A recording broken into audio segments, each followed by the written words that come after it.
बिस्मिल्लाहिर्रहमानिर्रहीम। अस्सलामुअलैकुम वरहमतुल्लाहि वबरकातुहू। अज़ीज़ तलबा, हमारा लेक्चर नंबर ये 11 है और इस लेक्चर में हम डिस्कस करने जा रहे हैं एम्पिरिकल फार्मूला। तो चलिए बुक की जानिब बढ़ते हैं। एम्पिरिकल फार्मूला, तो सबसे पहले इसकी डेफिनेशन की जानिब बढ़ते हैं। कह रहे हैं कि first of all chemical formulas are of two types के हमारे केमिकल फार्मूला होते हैं। एक होता है एम्पिरिकल फार्मूला और दूसरा होता है मॉलिक्यूलर फार्मूला। तो एम्पिरिकल फार्मूला की डेफिनेशन हम पढ़ने जा रहे हैं। इसमें वो लिख रहा है कि हमारे पास the simplest type of formula is empirical formula. तो सिंपलेस्ट जो हमारे पास फार्मूला होता है वो एम्पिरिकल फार्मूला होता है। इसमें होता क्या है, it is the simplest whole number ratio of atoms present in a compound. ठीक है, तो यहाँ तक पहले सुन लेते हैं, समझ लेते हैं कि हमारे पास ये सिंपलेस्ट होल नंबर रेशो होती है। रेशो होती है हमारे पास जो उसके अंदर एटम जो है प्रेजेंट होते हैं, किसके अंदर, कंपाउंड के अंदर। उनकी सिंपलेस्ट रेशो आपने लेनी है कि कम से कम जो उनको कितने मिलें तो आपस में वो हमारे पास कंपाउंड जो है वो बनता है। The empirical formula of a compound is determined by knowing the percentage composition of a compound. तो हमारे पास ये कब पता चलता है, जब हम उनकी परसेंटेज कंपोजिशन पता हो तो तब हमें पता चलता है। तो यहाँ तक जो मैंने अभी हाईलाइट की है ये इसकी डेफिनेशन है जी एम्पिरिकल फार्मूला की। तो इसके बाद हम बढ़ते हैं next. However here we will explain it with simple examples. तो कहते हैं एग्जांपल के ज़रिए आपको जो है हमें ये समझाते हैं।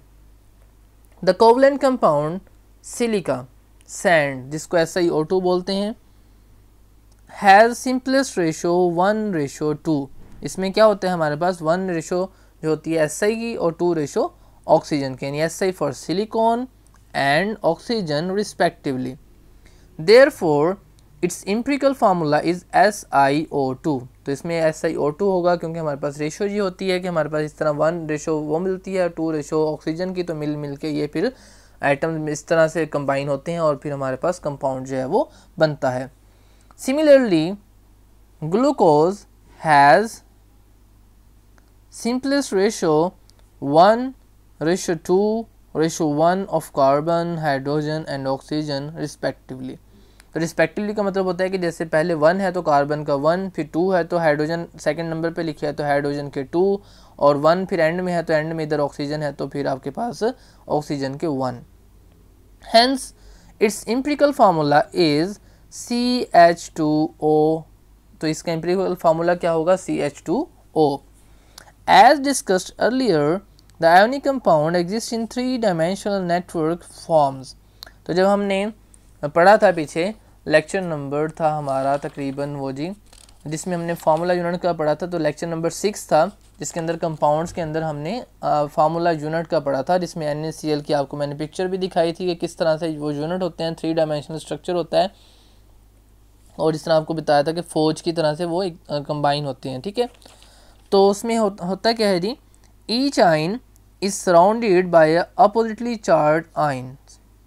तो उसमें क्या होता है हमारे पास, अपोजिटली चार्ज आइन से वो सराउंडेड होते हैं, घिरे हुए होते हैं आपस के अंदर, in such a way to form electrically neutral compound. इस तरह से जुड़ते हैं कि फिर हमारे पास जो टोटल कंपाउंड के ऊपर चार्ज होता है वो न्यूट्रल होता है। Therefore the simplest unit taken as representative of an ionic compound is called formula unit. तो हमारे पास क्या कहलाता है जी, वो फार्मूला यूनिट कहलाता है। किसका, सिंपलेस्ट यूनिट का, जो हमारे पास रिप्रेजेंट होता है, जो उसको जाहिर करता है, ऐसा हमारे पास फार्मूला जो उसको उसके सिंपलेस्ट यूनिट को जाहिर करता है, वो क्या कहलाता है, फार्मूला यूनिट।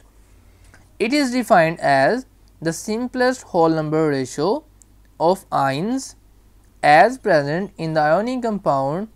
तो हमारे पास इसका क्या मतलब हुआ कि हमारे पास सिंपलेस्ट होल नंबर रेशो किन की, आयोनिक आइंस जो है मौजूद हैं किसके अंदर, आयोनिक कंपाउंड के अंदर, तो उनकी रेशो जो होगी, उसका सिंपलेस्ट जो रेशो लेंगे वो क्या होगा, आपका फार्मूला यूनिट होगा। तो इसकी डेफिनेशन जो आप करेंगे वो यहाँ से यहाँ तक कर सकते हैं कि द सिंपलेस्ट यूनिट टेकन, और यहाँ से यहाँ तक। ठीक है जी, और इसकी डेफिनेशन है फार्मूला यूनिट की डेफिनेशन आप यहाँ से यहाँ तक करेंगे। In other words ionic compound have only empirical formula है, कहते हैं हमारे पास जो आयोनिक कंपाउंड होते हैं उनके सिर्फ एम्पिरिकल फार्मूला होते हैं। For example formula unit of common salt consist of 1 Na+, तो इसके अंदर क्या होता है Na+ होता है और Cl नेगेटिव होता है। तो आपको पता है कि जब Na+ और Cl नेगेटिव को हम लिखते हैं तो क्या बनता है NaCl, जो कि हमारे पास कॉमन सॉल्ट होता है जो हम घर में इस्तेमाल करते हैं, सोडियम क्लोराइड इसे बोलते हैं। तो इसका क्या फार्मूला होगा जी NaCl। चूँकि ये हमारे पास आयोनिक कंपाउंड है और इसका जो स्ट्रक्चर होता है वो किस तरह होता है आपको दोबारा से शो करवा देते हैं जी।